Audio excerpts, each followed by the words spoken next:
to share something with you. That might put me in a very negative light, yeah. Relationships are not my forte. See if someone grabbed up my wife or something completely different ballgame. I'll walk away from here, and this has been like a therapy session.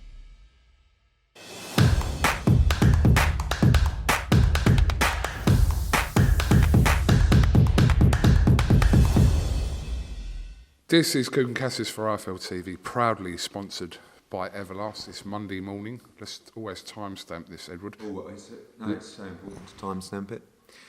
Can you just flick that screen? Yeah. I don't know if it's your camera on it, but you know that interview we did in here, over there? I looked absolutely dreadful, and everyone was saying that I looked about 90. Like, I had a little bit of receding barnet here, like, terrible. I hope that...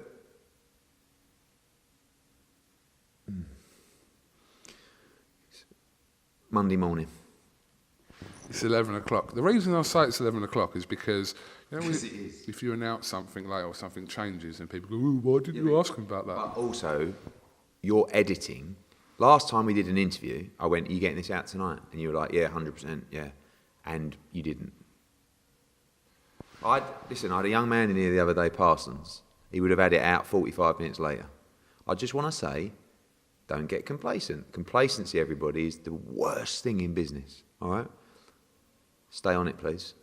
Make sure. Well, can I just address that? I had a choice of putting it at midnight by the time I could actually get it out. Why I midnight? thought, mate, I didn't leave here till about 7 o'clock. It was an hour and a half. Do you know about the gig storage? Really? No? No. Anyway, how are you, first of all? Very well, thank you. Just really, as we just said off camera, just trying to secure a couple of major fights for the schedule before we announce everything. I've become complacent. Do you know what? I would never become complacent. That's the last thing I'll be. To be honest with you, I'll give you that. Because you are relentless. Plug the book. It's over there. I'll tell you a story about Relentless. Wait there 1 second. What are you doing? Can you buy the book for £1 now? No, hold on. Come on, mate. You've got to sit exactly where you was, yeah? Yeah. So, this is the hardback. Well, they call it a hardback, but you know the other version. I call the other version Paperback. Paperback. Yeah. Very bloody hell. I've got books. You didn't learn that in Subway, did you? That's unbelievable. Pizza Hut. And Subway, no? No, not Subway. I went in. This is a bit sad, really. So on what day was it? Saturday. I was in Brentwood High Street, right? I took my daughter to this, they had like a market store, I don't know if you know, up Brentwood High Street, anyway. And we went in, and I wanted to buy her Beth Mead's book. So I thought to myself, do you know what I'm going to do? I'm going to go in there, and I'm going to get my book, and I'm going to say, what about this one? Like, how do you feel? Your dad's an author, right? Anyway, I was in Waterstones in Brentwood. I went through the whole shop, the business section, the sports section, and it's not in there. I mean, it's the #1 best-selling book in the Times, and it's not in Brentwood, my hometown. But the good news is the paperback is now available, and it's been a big success. Anyway, you were saying Relentless. Yeah, I would say, like, I would never call you complacent. I tell you... Egotistical, No, not complacent, though. Very, yeah, huge ego. But you need to, like... Saturday was good for me, because it's been now... We're not doing our first show till next week, right? And then our first UK show till February the 18th. I'm really hungry and really excited about getting back to the shows, and I think you need that in life. Like, I feel if I wasn't excited about that, I watched Saturday as a fan, really, and it excited me to get back to the big shows. And you know, Wood Lara is going to be sold out in the next probably 5-6 days, a week, and we're going to kick off with a big show. But I'm just motivated, to be honest with you, genuinely. All the sort of inspirational stuff behind I'm motivated and I'm excited. Okay, let's flash back to 2 days ago. A quite dramatic night in Manchester. You're saying you watched it as a fan. I was there. Atmosphere was Brilliant, as it always is at the AO Arena. First of all, were you surprised with not Liam Smith winning, but the method of victory? Yeah, definitely the method of victory. I mean, before the ring walk, they put up the odds for the fight, and it said, Chris Eubank's a massive favourite for this fight, and Liam Smith's, I think, 2-1 or 9-4. And I just thought to myself, why?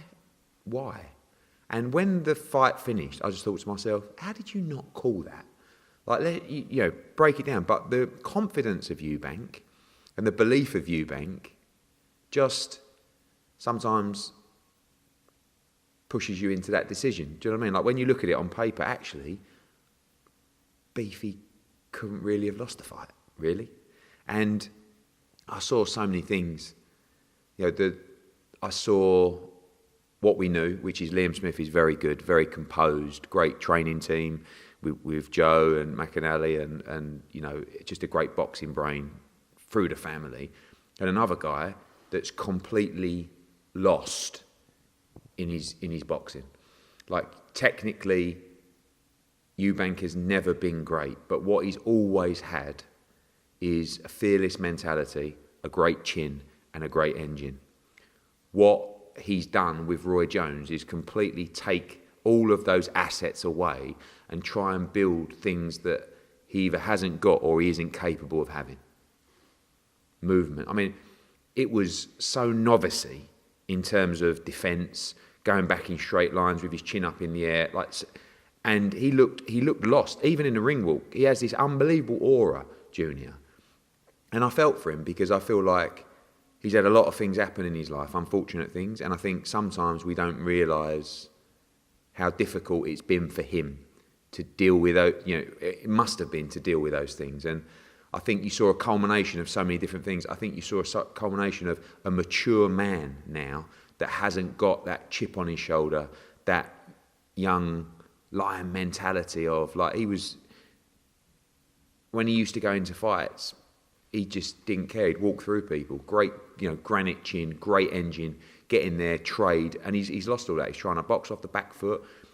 He's trying to, And Liam just took his time. First 3 rounds were quite uneventful, but fairly close. Probably had Liam 2-1 up. And then as soon as Liam let his hands go, it was all over.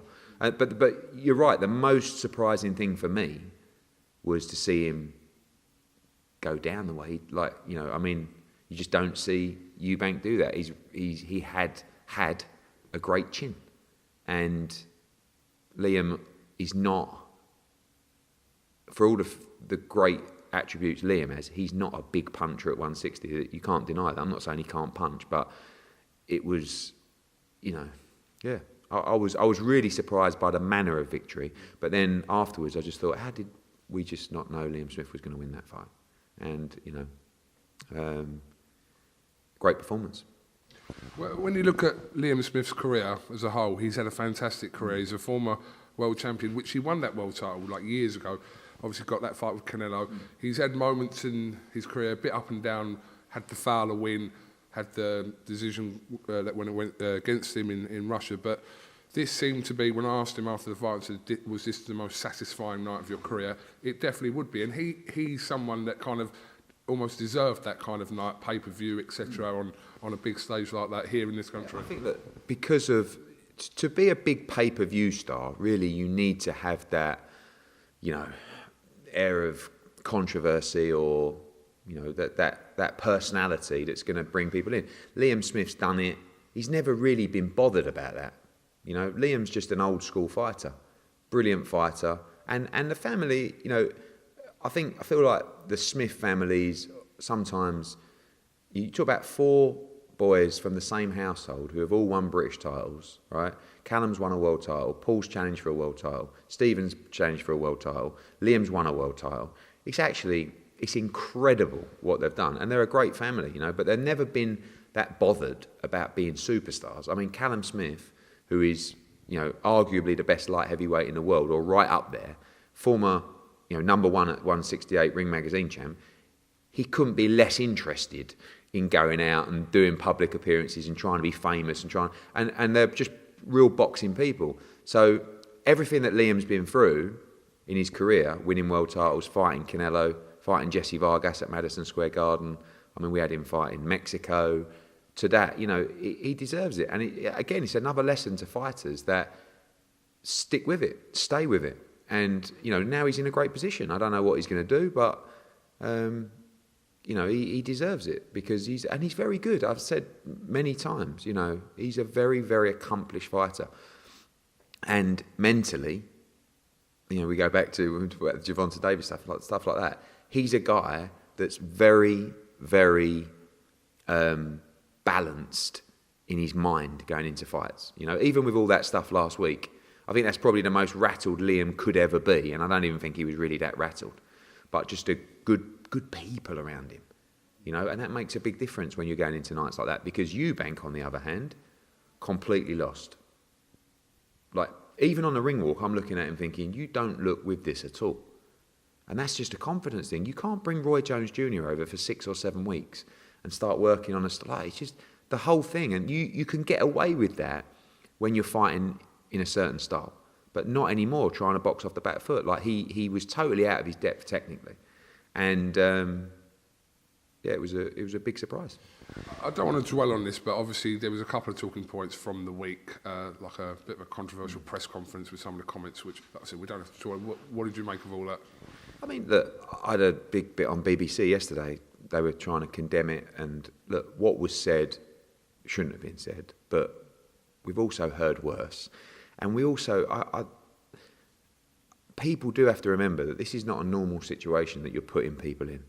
Right? I don't know whether there was stuff behind the scenes, say this and let's push this, and but at the end of the day, you've got 2 men who are going in to fight each other in an arena for our entertainment. You're putting them under a microscope, you're prodding them, you're getting them head to head, you're saying this, he said that. Sometimes things are going to get out of hand. Sometimes they get out of hand physically. Sometimes someone says something they shouldn't have. I'm sure Liam regrets saying what he said. I'm sure Chris regrets saying what he said. The one thing we always get is the handshake and the embrace at the end, which is the most important thing to educate the younger generation about grassroots boxing or life in general, that the respect after victory and defeat is important. And, I felt that the way they conducted themselves after the fight hopefully put the other stuff, in the shade. Am I right in saying that usually, obviously, when a fight warrants a rematch, it's usually based on either there has to be a rematch or some sort of controversy? This rematch, if it happens, am I right in saying this is quite big now, just to see what happens if this fight happens again? Because the result was conclusive in Liam's favour, but am I right in saying that this is quite a big rematch now, or not?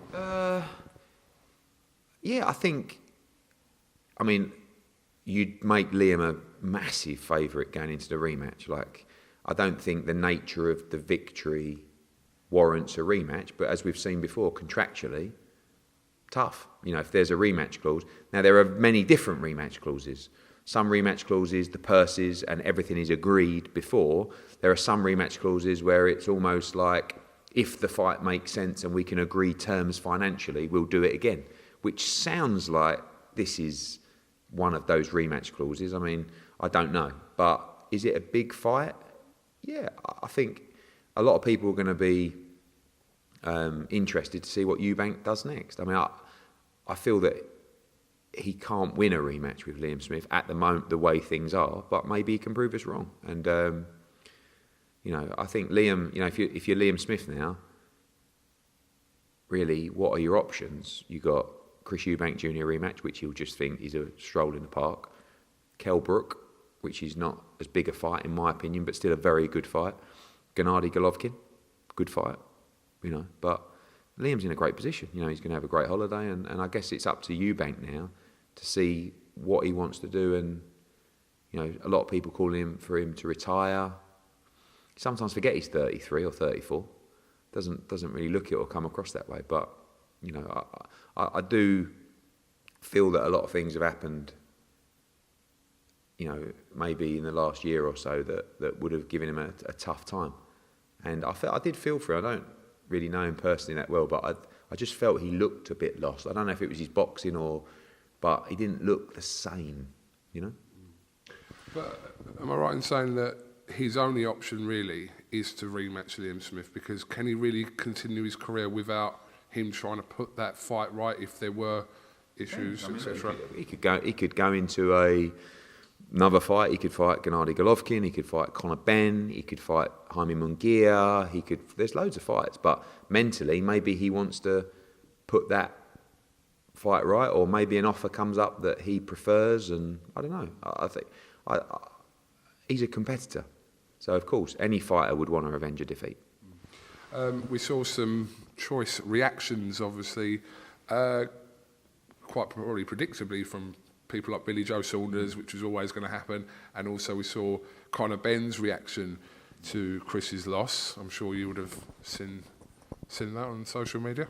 Yeah, I mean, I never like people sort of wallowing in others' defeats sometimes, but it's a personal business that we're in. So, I saw the stuff from Conor and Billy, and everyone's got their feelings about certain individuals, and everyone reacts differently. So, yeah. Is a potential fight now between Conor and Chris, even though I'd watch that all day long, but is that now lost emphasis after Eubank's loss? I think, again, like there was a lot of people that came out after and said, thank God that the Conor Benn Eubank fight didn't happen at 157.5 because of, Conor, in my opinion, punches harder, faster and more spiteful than Liam Smith. And we really believed that he would win that fight. And he believed he would stop Chris Eubank Jr. And you saw from Saturday, I believe he would be a massive favourite going into that fight. So I don't know if Eubank would want to fight someone like Conor Benn coming off that defeat. It's a massive fight and it always will be. But he has a very difficult decision. It's not my decision. We've got nothing to do with him. But if he was my fighter, I would be very concerned about fighting Conor Benn next, because I just feel like, but styles make fights, and Conor's going to stand in front of him and trade, and it's going to be an absolute war. And Liam's a little bit cuter, and I don't know, but still a big fight. But I wouldn't be Team Eubank right now thinking, I want to get in the ring with Conor Benn. A lot of people have addressed his weight. How much of a factor was that in his loss to Liam? Yeah, I think firstly, when you try and blame me about Eubank accepting a fight at a certain weight, I have no idea what Chris Eubank weighs, what he comes into camp at, how easily he makes 160. Ultimately, we're negotiating a deal between our fighter, Conor Benn, that's coming up from 147, and a 160 pounder. Conor Benn has to come up 10.5 pounds or whatever it is, and Chris Eubank has to come down 2.5 pounds. So that's on him. That's on his team. I can't. It's not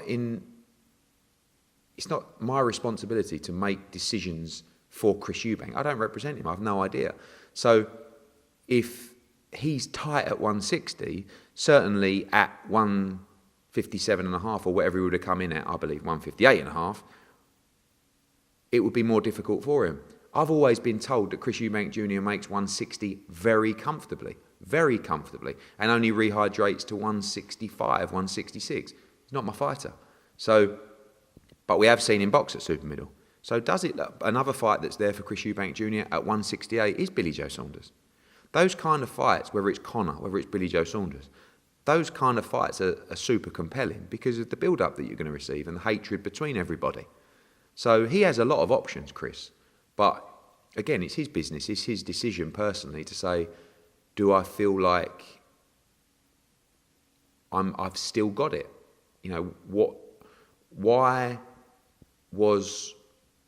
Why did I react like that in terms of punch resistance?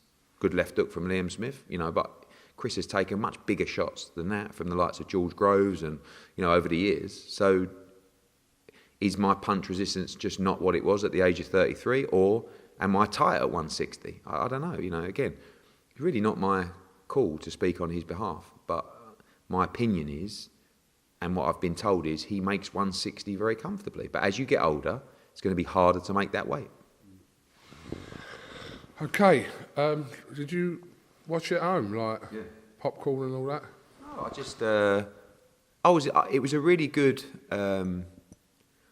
people think that, when I say trade fight, people think that I'm having a dig at a fight, but it was, for me as a boxing fan, I was very interested to watch that fight. And it didn't play out the way I thought it would. And but yeah, watched the whole show. And, you know, because I'm watching the competition. I'm watching another broadcaster. I'm watching another promoter. I'm watching the undercard that's being put together on a pay-per-view card. And I watched every fight from Joseph Parker to the main event. I think that's the first time you've ever admitted to me that you've actually watched a show that's not your own. Because you always say to me over the years, you know, I'm so busy when it comes to these things. But we haven't got a show till February the 4th. The reality is I will very, very rarely sit down and watch a show. I will always catch up on a show. Always. Highlight. Doesn't matter if it's Salt Pappy and the Misfits or a Frank Warren show. I will always make sure I see what's happened on shows. But I genuinely sat down and watched it. I had a free Saturday and I wanted to watch. I wanted to look at how people are doing things. I wanted to watch certain fighters. I wanted to watch undercards. I wanted to listen to commentary. I wanted to listen to punditry, to presentation, to all those things. You're learning, aren't you? Always learning. Never arrogant enough, extremely arrogant, but never arrogant to admit I never stop learning. Have you spoken to Billy Joe Saunders? You mentioned him there, and obviously he's had a little bit to say after this, but have you had conversations with him about his potential comeback? Not for a while, no. I think he messaged me a while ago. We were talking about some stuff and some numbers. I would love to see Billy Joe Saunders back in the ring. I really would. I mean, one, because he's a fantastic fighter, and two, he's a personality. Love him or hate him, he's going to bring eyeballs, excitement and chat to the shows. Billy Joe against Gennady Golovkin. He mentioned Callum Smith. He mentioned John Ryder. He mentioned these guys. The fact is that Eubank Billy Joe at 168 is still a huge, huge fight, and it's a much bigger fight than Eubank Liam Smith too. That's the reality, because Billy Joe Saunders comes with a huge amount of controversy. The build up, the ring for a while now, and that's, you know, you need sometimes to make a big fight. You need the uncertainty of not knowing what could happen. Liam Smith against Eubank 2, you'd be very confident Liam wins that fight. Billy Joe against Eubank, with Billy Joe being out for what, a year, nearly 2 years. 2 years in May. Exactly. Coming back, especially if he comes back in without a warm-up fight. You know, I'd be interested. And Conor, you know, look, one thing's for sure, Eubank wouldn't take that fight, and we wouldn't even want him to take that fight below 160. So even Conor up at 160 against Eubank, anything could happen in that fight. So who knows? Okay, moving on from there, I do want to ask you about Giovanni Davis, because obviously he's posted a couple of things. I think it was the result of our interview we did before. No, don't take the credit, mate. It was his own boxing show interview. Yeah, where I said about him not being a deep thinker.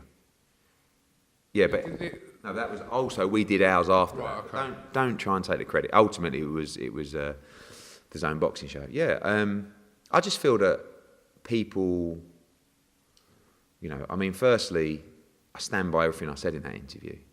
Sometimes use a word that maybe was the wrong word, but it doesn't mean it didn't carry truth. But when I talk about him not being a deep, I was asked, who do you think wins the Ryan Garcia fight against Giovanni Davis? And I said, I think it's a very close fight. Basically, I go with the person with the best mentality, and that's Giovanni Davis. The reason I think that is because he's a bad motherfucker. This is what I said. And he's not a deep thinker. He's going to go into that ring not thinking about consequences, not thinking about what might happen, what if I did this, what if I did that. He's going to go in there with the mindset to take Ryan Garcia out. I also said he's not articulate. Okay? I mean, I think you'd have your opinion on whether Giovanni Davis was articulate or not. Really irrelevant, really. Probably a bad word that I used in an interview. Not that it was offensive in any way other than a reality, but didn't really need to say it, but said it. Then, all of a sudden, the fact that I'm accusing Giovanni Davis of being a deep thinker and not articulate, Leonard Ellaby and Stephen Espinosa get on the bandwagon, and apparently it's racial tropes of. I mean, it's just unbelievable. Like, what on earth does that have to do with someone not being a deep thinker? Ryan Garcia is a really deep thinker. This is what I was saying. I was saying Ryan Garcia, I think he has had his demons. He does overthink things. What's that got? Anyway, so some fighters are deep thinkers, some fighters are not, regardless of race. I mean, it's ridiculous. So anyway, Giovanni Davis sent me a DM, and he said, I put a post out saying 6 years ago today, remember, with Giovanni Davis? And he replied to that and said, why did you say that? And I went, what? The story you're replying to, or did he mean the interview? And he said, what do you mean, what you said? So obviously I knew he said the interview. And I said, and I was pretty confident in my mind that Giovanni Davis would screenshot anything that I say now, because he's done it numerous occasions. So I didn't want to shit myself completely. So I just said what I just said to you. I said people took a small segment of a 3 or 4 minute piece where I was explaining that you have a great mind. He has a great mindset for a fighter. That's what you want. Again, Liam Smith. Liam Smith is not a deep thinker. Now, there's been a deep thinker in the ring and having the boxing IQ, which they both have. But going into a fight, Liam Smith is not going to overthink things. He's not going to sit there thinking about what someone said, panicking. So you know that when Liam ring walks, he's in a great frame of mind to carry out the job, as is Giovanni Davis. Anyway, that was it. But again, it's just like people, like, I can't believe that. I mean, I was going to reply to Espinosa, and I just read the comments on the reply to his thing. I thought, I don't even need to. Hundreds of people actually just saying, what the fuck are you talking about? And even Leonard Ellaby, like I said before in an interview,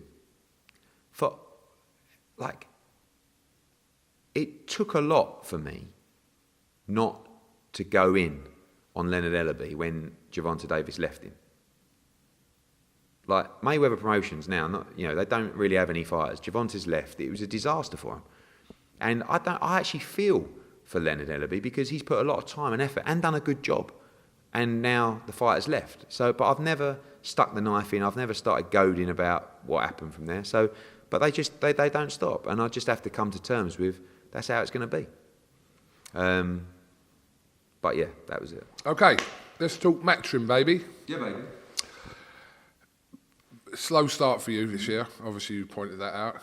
Your first show ain't till the 4th. I mean, mate. Well, we were going to go in Nottingham at the end of January, Jan 28, and they announced Yard against Beterbiev, which I can't believe is happening in 5 days' time. So we already had Feb 4th planned. Feb 11th wasn't available at Nottingham, so we're Feb 18 with Lara against Wood, which is a fantastic fight.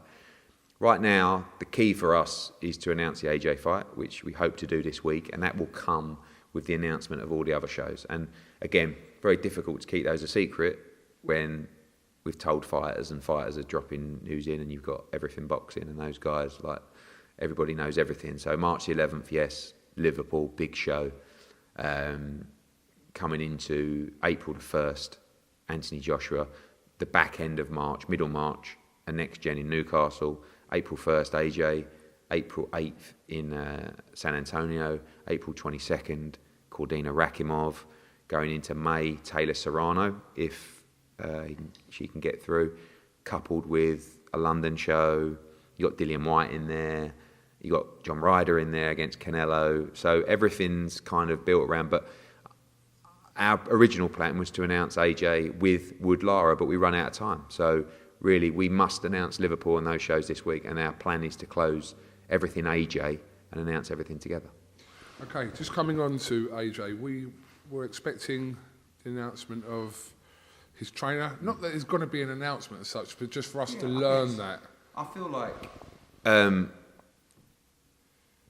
I obviously give you all the news, and a trainer's quite a personal thing. I don't know. Like, I don't feel like I should come out and say, I'm delighted to announce that Anthony's new trainer is. It's not really my job to do that.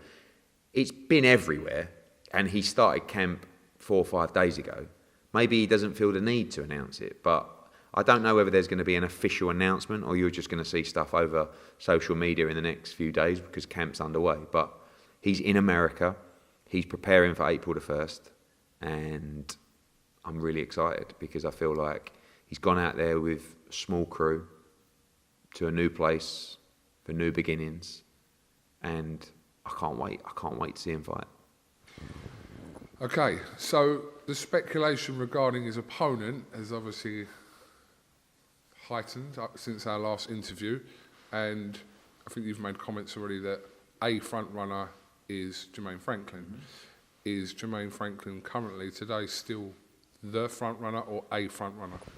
I think it's a very good chance it could be Jermaine Franklin. I mean, look, Jermaine Franklin gave Dillian Whyte a hell of a fight. I think it's a very dangerous fight for AJ to come back. The people who have a balanced opinion, if you read comments, is quite a dangerous fight actually to return to.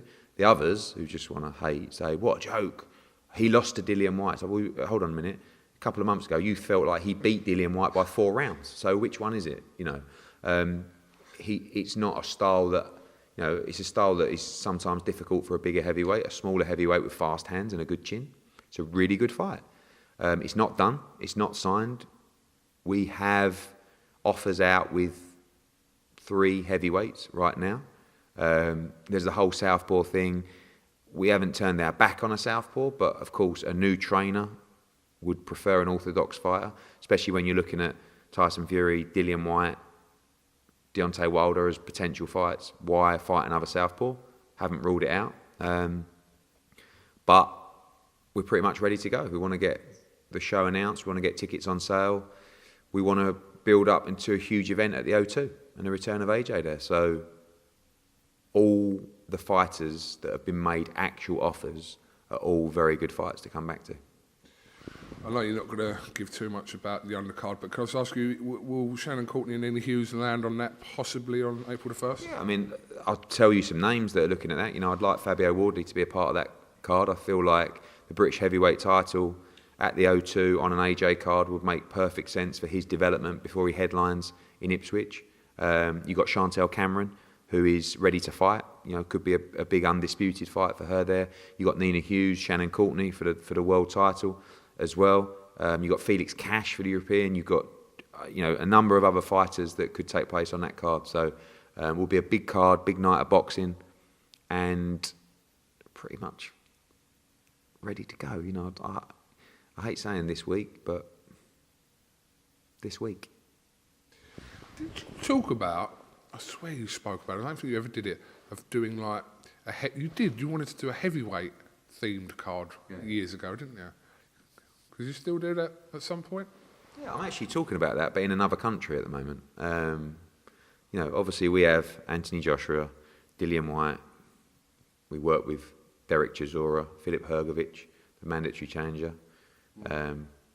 Fabio Wardley, Zhilei Zhang.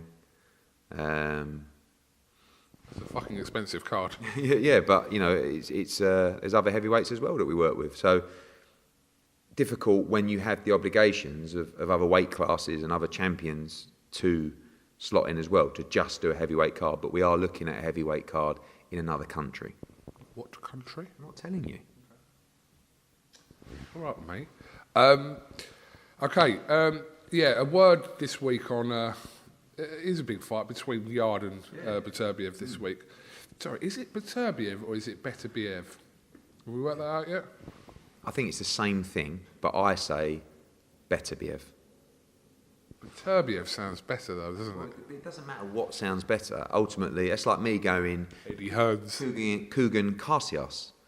You know, it sounds better than CASSIUS. But it's not your actual name, is it? So I think Beterbiev for me. Anyway. I said Beterbiev. I don't know. Either. Good fight. Great fight, yeah. It's a tough fight for Yard, we know that. Yeah, but at the end of the day, I mean, I feel like because Beterbiev is kind of like a massive name in boxing, it's probably not getting the rewards it deserves. Like it's a really good fight, and Beterbiev,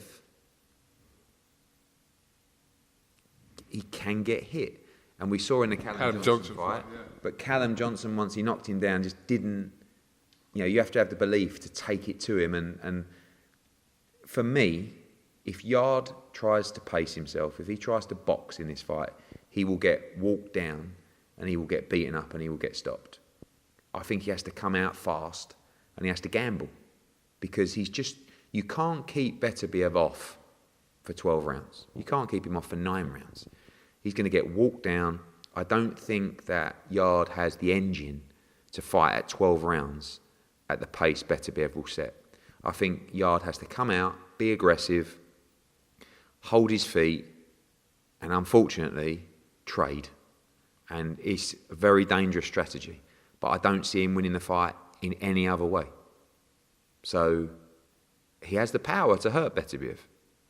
But he's going to have to gamble. And he's going to have to but don't gamble late. Don't gamble when your face is busted up, when your engine's low, your tank's low, and you've been pushed around and beat, because you saw in the Kovalev fight, the best chance that Yard had in that fight was early. And he's very sharp and very dangerous early. I think he has to put it on Beterbiev early, catch him cold, and try and gamble in this fight, because I don't see any other way he wins this fight. And by the way, I hope he does, because the winner is ordered to fight Callum Smith, who has to come through March the 11th. But ultimately, Callum Smith will fight the winner of this fight. So for me, I would prefer it was Anthony Yard. I'd love to see Callum Smith and Anthony Yard. Great fight. What a fight. Are you going to be watching this one? No, I have something that I have to go to on Saturday, but I will definitely, I don't know who's on the undercard, but I will definitely be on the phone checking what happens in that fight, because I think it's a good fight and I'm excited to see what happens. I can get you a ticket if you want. Mate, unfortunately, if you listen to just what I just heard, I'm just saying, I don't know what you're doing Saturday, you never said. If I was, if I was going to go to a fight, that is a fight that I would be interested to go to, because watching Beterbiev up close, I've seen it before, it's pretty special. He's a fucking animal. Ugh, horrible. You got to be... I was talking to Johnny Fisher and George Lillard yesterday, who was at the Brentwood Amateur Boxing Show. You really, in this sport, you got to be really tough. You got to be able to take hammer, at the elite level. You've got to be super fit, you've got to make the weight right, and you've got to be really tough. And these are the kind of fights you're going to find out how tough you are, because let me tell you, this is going to be absolutely horrendous. It always is fighting Beterbiev. I'm doing a good job selling the fight, to be fair, aren't I? But I don't mind. It's going to be horrible. You've got to be prepared to go to some horrible places against this man. Okay, actually, I've not really spoke to you about this, but a couple of our boxers here have retired over the last, month? One being, obviously, Callum Johnson, and one being Rocky Fielding, who recently retired. But both those fighters have had kind of contrasting careers. Obviously, I always look at Callum Johnson and think that we never really got to see the best of Callum Johnson. He was always being mentioned in that light heavyweight scene with all these fighters. But I don't know, it was a bit stop-start for Callum Johnson, which was a shame, because he was a great fighter, and it is a shame to see him retire, wasn't it? Yeah, I think, when you look at those two guys, been involved with both of their careers. Rocky is a great story, came into prize fighter, won prize fighter. We had some great nights. That's when I met you. Was it? Great. That night. The Callum Smith fight, which obviously didn't go his way. We somehow managed to get in the Canelo Alvarez fight at Madison Square Garden. The night he won the world title in Germany, unbelievable. He's carved a great life out for himself and his family. And, I think it's always nice to look back at boxing, not thank it, but as if to go, I gave my life to that sport and it rewarded me. And there's probably that only happens one in 10, because Callum Johnson is probably the other side of that, where Callum has always struggled to get that momentum in his career, but he shouldn't be too hard on himself, because he had some big fights. We boxed him in America and Turning Stone when he beat Shawnee Monahan. He fought Beterbiev in Chicago, and had a great fight with him. He had a couple of fights. He was with Frank, then ended with Frank. But it's just, I feel like he won't look back and say, thank you to boxing, but I feel like he shouldn't be too hard on himself because it doesn't always work out. And he had to deal with a lot in his life as well. You know, and I know that he lost his father and it was very difficult for him. But he should be proud of his career, really, because I think he has achieved a lot. You know, he won a Commonwealth title, he fought for a world title, he fought on some huge stages.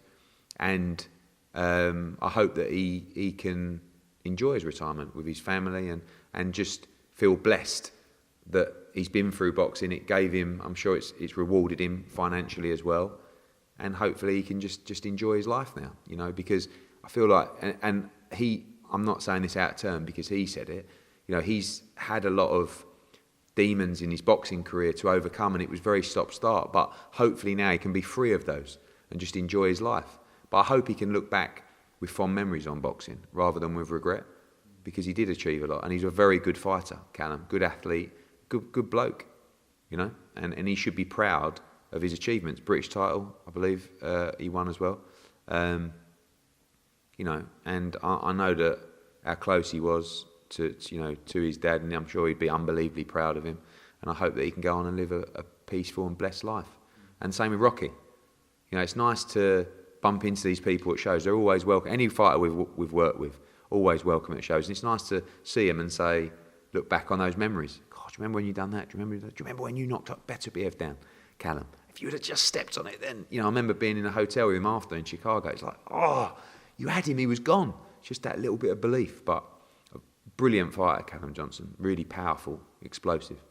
And could have achieved more or could have not achieved more. So, hope everyone's happy. Just a couple more before we let you go. I know you made some comments about doubts about Fury and Usyk. Did you have doubts? I mean, Tyson Fury did an interview the other day where he's talking about Francis Ngannou, etc. So, what is your understanding? Even though this fight's got nothing to do with you. No, well, that's it. Well done. What's it got to do with you? Probably, maybe I'm putting it together behind the scenes. No, I say I have my doubts. I have my doubts. I don't know. I mean, I don't know. It all depends really if Tyson fancies the fight and believes he win the fight. If he does, and probably does, I do think it'll happen. What I said in the interview the other day is Tyson prepared to give 50-50 for the fight? And he, you know, commercially he's the much bigger name, but it's a fight that is just a 50-50 fight. Like, you look at the achievements of Alexander Usyk in the belts. The only way those kind of fights get made is if you accept that regardless of what you believe your commercial value is, whether you think you're a bigger name, whether you think you bring more dollars to the table, which Tyson Fury does, by the way, yeah, out of those two, it's just a 50-50 fight. Just get it on, get your money and go. So I think knowing nothing and having nothing to do with it, I get asked these questions and I get criticised for answering them, but I don't know what else you want me to do. Do I think Usyk Fury will happen? Yes. Am I sure it will happen? No. I hope it does. Okay. What are your thoughts about Tommy Fury and Jake Paul? Reportedly on the 25th in Saudi Arabia, that's what the reports are saying. I think it's a good fight. Like, I make Jake, I mean, frighteningly, I make Jake Paul a favourite, quite a big favourite in the fight. But, yeah, I think it's a good fight. Like, if that was I can't even say if that was a boxing match, because it is a boxing match, but that is like a sort of fight between a 50-50 fight for an under, like I'm talking about levels, but, you know, a good fight for an undercard. It just so happens that Jake Paul is a huge name and built a brilliant profile, and Tommy Fury's a big name as well, that they can do that as a main event, make a load of money, and I think it's quite an interesting fight because we just don't know. We go back to what we said earlier. You know? That's an undercard fight. Come on. No. I'm saying level-wise. Oh, okay. All right, okay, I understand. Certainly not Jake, no. But what I'm saying is if that was on an undercard, and you talk about their ability, it's a good fight for the undercard. It's a 50-50 match-up between an undefeated fight. Like, Jake Paul is levels, I mean, this is quite worried. Jake Paul is levels above any fighter Tommy Fury's ever boxed. Shows you his resume. But I don't know about it. Like, I've watched some of Tommy, he hasn't looked very good recently, but can he fight? I don't know. If he can fight, if he's actually a genuine prospect, he'll beat Jake Paul. If he's not, and he's not very good, he'll get beat. But I like it. I quite like the fight. Looking forward to seeing Jake next week in New York.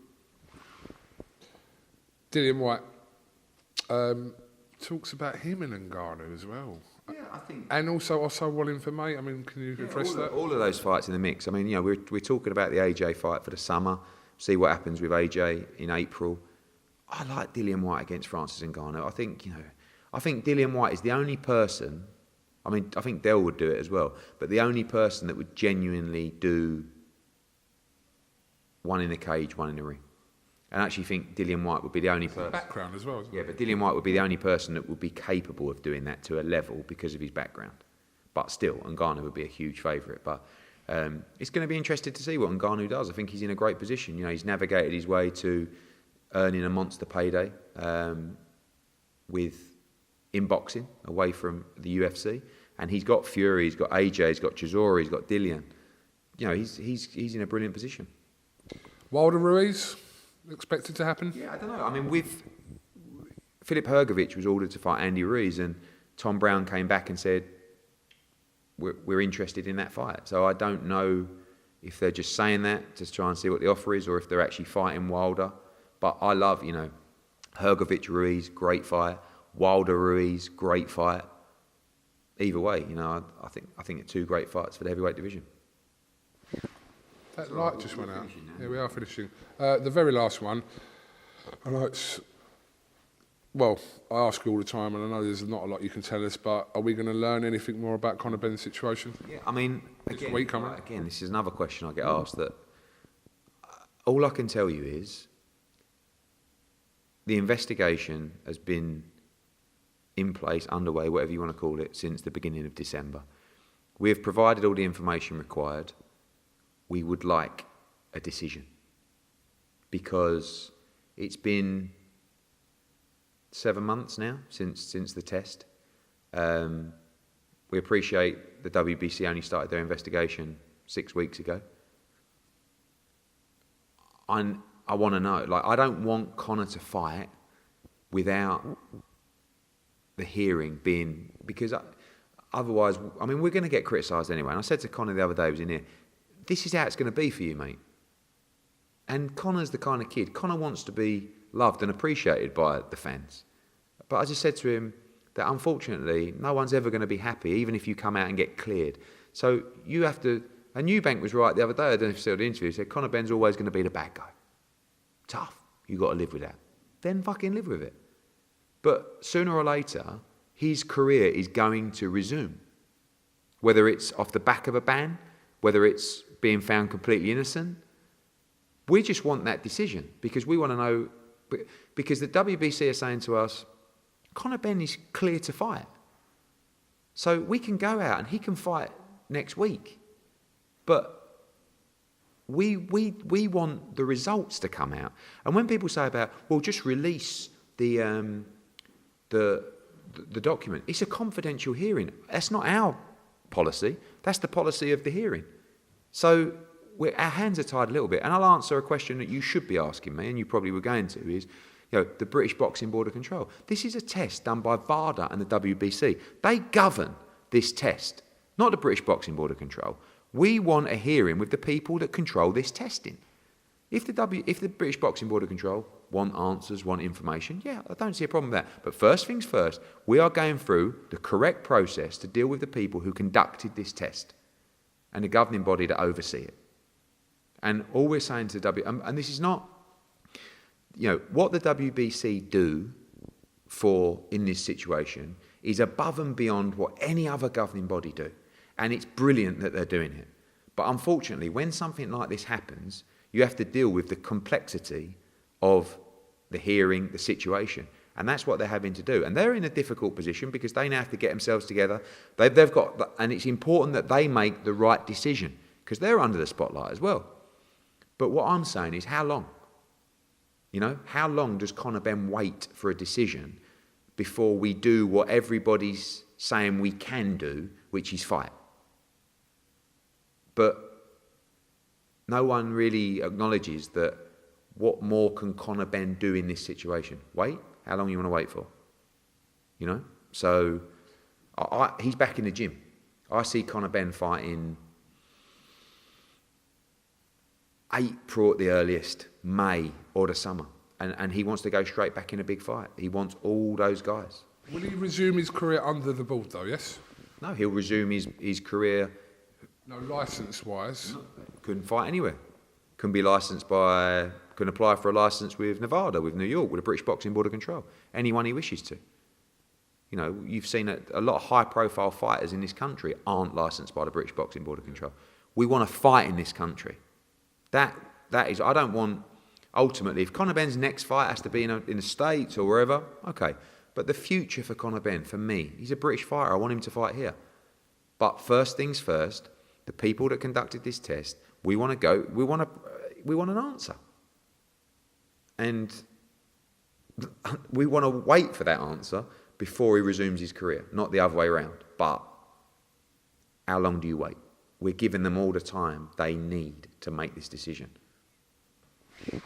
Okay, Edward, thank you very much for your time. It's now 12 o'clock. Now I've got to do his own boxing show. And I wanted to finish at 1:45 to do something else. I was trying to wrap it up, mate. Ed, just sign us out like you normally do. We'll see you in New York next week, double undisputed. If you haven't got tickets already for Wood Lara, do it. We've got less than 800 tickets left, 4 weeks to go. See you for a sellout in Nottingham. Cheers!